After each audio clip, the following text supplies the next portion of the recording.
Almost 80% of children in the UK are suffering from bereavement. A child loses a parent every 22 minutes. That's one child in every classroom that loses a loved one every single day. I talk about cancer and stuff, I don't like it because my granddad had cancer as well. I really feel 100% confident sending my kids to school. Slowly coming down and she just dropped in. And then we have her ashes in my house right now. However, not a single school in the UK has a response bereavement plan nor classes on bereavement.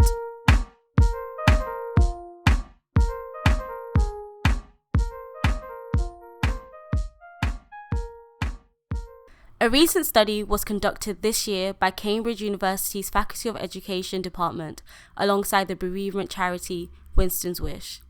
They discovered that government and school policies on mental health and bereavement has led to a lot of confusion and disagreement on the forms of support schools should be offering the bereaved. We spoke to mother of three, Denise, who lost her mom last year in November to cancer, and her three boys who also lost their grandmother. She shared with us her disappointment at the lack of support the primary school gave her children whilst they were grieving. Losing anybody in life is going to be really hard anyway. It hit me hard, so I knew that it was going to hit them just as hard anyway. And as much as I was supporting them at home, obviously I was worried that they weren't going to get the same sort of support when they was at school. Nobody really talks to anyone about things like that, especially when it comes to school time. They don't really have conversations like that in school, so it's like you don't really feel 100% confident sending your kids to school, knowing that they don't talk to them about it. You know, going back to school very difficult. I think you get this real sense when someone dies that time stops because your whole world has stopped, and you live in a bubble for a bit where you just don't do anything. You kind of just sit there and contemplate what your life has turned into, and when you step back into your old routine, you realise how much time has kept moving forwards, and that's really difficult. But I had an amazing support network at school. My head of year made sure I had every option possible, and he actually gave me some control back in my life. You know, he said I could leave lessons when I wanted to, and he gave me that power. And there's something about death that leaves you feeling very powerless. I lost my mum when I was 10. She had a heart attack because she was an alcoholic. I remember going out of my class, being asked to step outside, and I think they actually told the whole class while I was stood outside what had happened, and then when I came inside, it was just like everyone kind of being a bit like, oh, wow. It was just like a really sad atmosphere. Did you like that? No, it just wasn't very nice. It kind of felt a bit exposed in a way.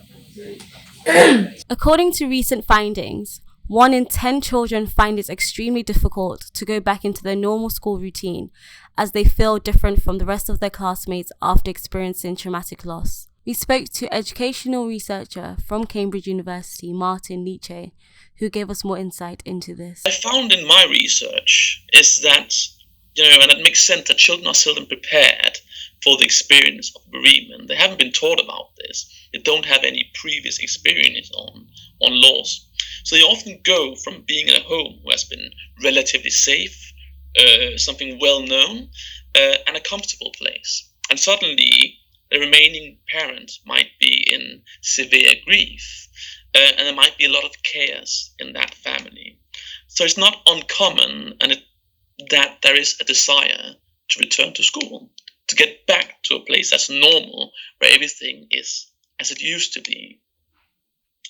But of course, what the child doesn't realize when it returns to school is that it's going to bring its grief with it into that environment. And I think, let's just imagine going back into school, opening the doors, you're going down this corridor and you see all these people looking at you, they're talking to each other. And you're wondering whether, are they talking about me? Do they know what's happened? You might meet a few teachers who come up quickly, say, my condolences, I'm really sorry, move on. You thought you were going back to this normal school and it suddenly completely changed. You go back into your classroom and you meet your friends and your classmates there, and they have no training either. They have no experience with laws or with how to talk to you about it, so they don't know what to say. You don't, as the child, know what to say because you don't have that experience either. And quite often, the teacher might not know what to say either. And that makes it kind of environment where we might try to talk about it a few times, but it doesn't really go that well. So we make this collective decision that it's probably better not to talk about Apart from the difficulties of returning back to school, most bereaved children begin to suffer many other challenges, such as social and behavioural difficulties. Experienced child psychotherapist Deborah Hill explains what goes through a child's mind whilst grieving. When a child has a significant loss, they tend to go back psychologically to an earlier time when they felt safer. They may do that. And what this means behaviorally is that a child who's toilet trained, for example, may start wetting the bed again and having accidents at school and that sort of thing. A child who's learned to be independent may start being a little bit like a 2-year-old who's a little bit maybe clingy and doesn't like to leave mom or dad. And so that's what happens behaviorally. Developmentally, you might have some temper tantrums, things like that, because little children may not be able to express grief in the same way that an adult would. So they are just experiencing loss as frustration and something they just don't understand, and it's hard to explain it to them. Socially, I noticed that a lot of children will start acting out by doing naughty things like hitting other children, refusing to play, or just having social difficulties that they didn't have before. But really what's happening is that they're a frustrated child. Educationally, again, regression. A child who's learned the alphabet may forget that they already learned that and start not having difficulty with maths, spelling, things like that. So it's a regression. They haven't really forgotten those things, but they might have to relearn them because they're in this period of regression that eventually dissipates, and they catch back up with their age after a while. Almost half of both primary and secondary schools in the UK do not have school counsellors. A school counsellor is now deemed as an accessory rather than a necessity for the children's well-being. 90% of adults who went through bereavement in school say they now suffer with their mental health, and how grief played a huge role in this. As I was growing up and going through secondary school and stuff, they didn't really have anything to help, and I did request for counselling and stuff, but they mainly gave me counselling for my behaviour at school, and I felt like we didn't actually talk about what the actual issue was. It was just about my behaviour and basically just anger, but it wasn't never, even when I did try to bring up about stuff that was going on that I remembered and stuff, my counsellor would kind of deflect it and not really talk about it too much, as if he wasn't really interested, and that kind of made me feel like, wow, what am I actually doing here? The counsellor that they've got in school isn't really a counsellor for a specific reason. It's just they go to the person, they sit there for 20 minutes or half an hour a session and just do whatever they want to do. It's one-on-one time with a specific person. So it's not like they ask, we know that you're going through a specific time in your life, how do you feel about that? They don't ask them any sort of question, they just let them sit there for half an hour and let them do what they want to do, and then that's about it. So it's there's not really a specific person that they can go to and speak about how they feel with people asking them a question. So counselling sessions is they kind of just let you draw, and it's that's how you express it, but you don't really talk about anything. You don't use a lot of words. It's more just colouring and just in a way it's just not really childish, but it doesn't help you actually talk about it and express how you feel. And I think that kind of adds to when people bottle up stuff, because the time they're actually supposed to be talking about it, they're not expressing it, they're just making you do activities. Yeah. Support for bereaved children in schools is patchy and inadequate, and teachers feel they lack the skills to help, according to a report from Faculty of Education. Teachers want to help badly, but space to discuss how to respond and to form a process is being pushed out. Although schools recognise bereavement as a high priority, teachers say they feel ill-equipped to offer support to bereaved children, even to the point of avoiding intervention through the fear of doing more harm than good. While I was learning boring stuff at school, my teacher called my friend up that lost her grandma, and they had a long talk about death or something, and at one point she started crying really loud and disturbed everyone. So teachers did help your friend? Yeah, but there was another teacher that came in, because the other teacher had, my normal teacher had to go home because he had a cold or something. So another teacher came in and asked my friend about it, and I was sitting at the front row, and I heard the exact word. That teacher, I really hated it. I really hated that teacher because they were so mean. And I heard these words: everyone dies, so get over it. And I giggled a little bit. Because I found it funny how he said it. In 2016, my friend's grandma, she died, I think from cancer, and he's from then to now he's still sad. And me and all his friends, we tried to tell the teacher, but we told the teacher, she said we'll sort it out. They haven't done anything since, and we've just been trying to help them feel better.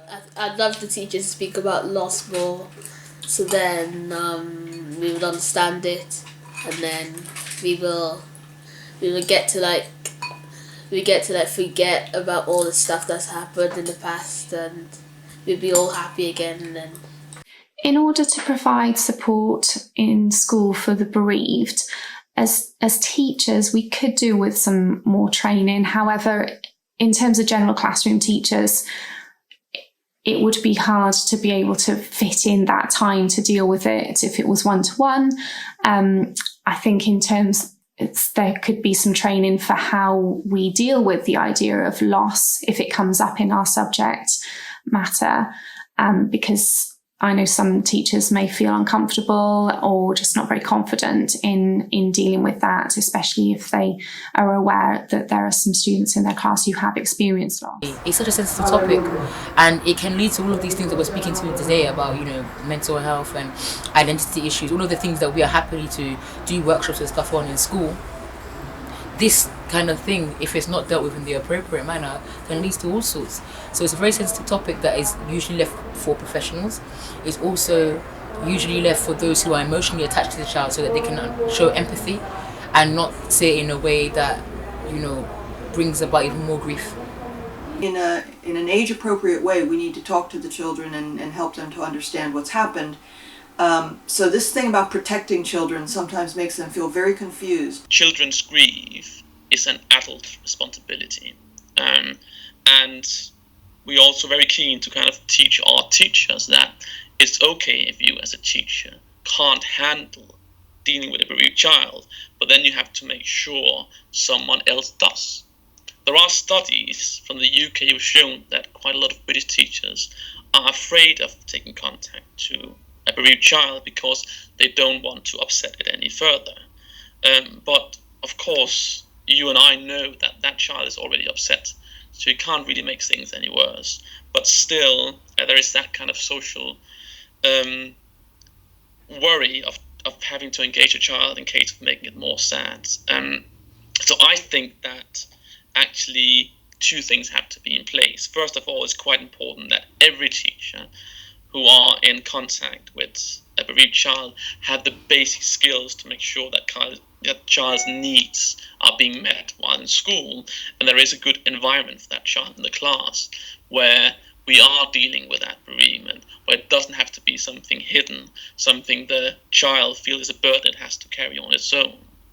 Then of course, it's also quite good for the child to have someone with more specialized knowledge to talk to. But when we look at the challenges that do seem to arise with bereaved children, most of them actually seem to be alongside what's going on in the class and with friends.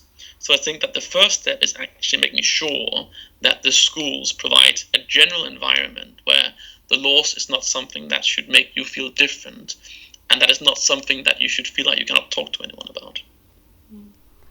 6% of British adults believe it's never appropriate to talk to your children of any age about death. This is unhealthy taboo in British society. To shy away from death reduces the likelihood of any young person feeling comfortable enough to talk about their grief. Is it a cultural thing in Britain to avoid talking about death and loss? But I still think that there is a cultural taboo about talking about grief. There's a very funny IKEA commercial where there's a couple on a couch and they're just looking awkward, and the narrator says, "Stop being so British." It's about difficulty talking, full stop. The taboo around speaking to children about death and loss has arguably done more harm than good. However, the question still stands on whether or not bereavement should be taught as part of the new PSHE scheme that already includes sex and relationships. 48% of the British public want bereavement to be a part of the primary school syllabus. Everything that has to be spoken about has to be spoken about. And I think if we're worried that young people will not understand, I think we have to find better ways of communicating to them. But I think to bring them to a point where there's some sort of understanding, even if it's basic, of a situation, I think it's important. But avoiding it, I think is dangerous. Because anything that is avoided and not dealt with will find a way to come back. And I think when it comes back, it will come back harder, faster, sharper, and potentially more dangerous. So you can't, I don't know, me personally, I don't think that you can implement it because there's so many different factors that can affect how it's done. For example, my granddad died when I was younger. I didn't feel anything. I didn't know him. But my mum did, do you get what I mean? And my aunts and uncles did, and it was a problem for them. And some of my other siblings did, but it wasn't anything for me. So you can't teach me to cope with death because automatically I'm going to think, oh, I need to do this. I should be crying. Why am I not crying? I think the bereavement could be introduced into the curriculum from year 5 upwards, possibly younger, although I don't think the levels of maturity are there in terms of being able to handle it sooner. And if it was younger, it would have to be done in a very different way. It also may need to be done through parental consent being given, like sex education lessons for primary schools at least. And like I said, it would have to be introduced very sensitively, as you don't know how students are going to react. It may be that some students just don't want to talk about the situation that they might be going through or might have been through. But at the same time, it may be that it gives them an outlet, an opportunity to discuss their emotions over loss that they haven't been able to do so at home for fear of upsetting others in their family. So it is a positive thing that could be offered, but it needs to be dealt with sensitively.